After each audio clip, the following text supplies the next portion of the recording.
ملک شام کا بادشاہ ملک صالح رات کو گشت کرتے ہوئے سخت سردی کے موسم میں ایک مسجد میں جا پہنچے۔ دیکھا ایک درویش ملنگ فقیر تنگ دست سردی سے کانپ رہا ہے۔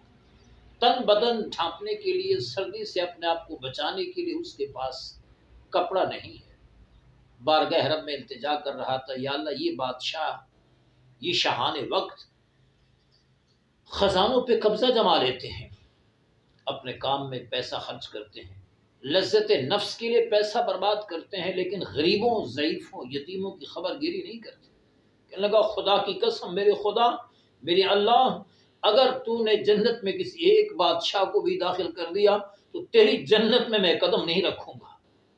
بادشاہ یہ سب کچھ سن رہا تھا، واپس گھر پہنچ گیا، وہاں سے روپوں کی تھیلی لی اور اس اللہ کے نیک بندے کی خدمت میں حاضر ہوئے۔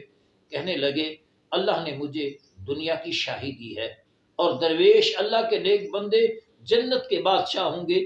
آج دنیاوی بادشاہ جنت کے بادشاہ سے سلو کرنے آیا، فیصلہ کرنے آیا، معافی مانگنے آیا۔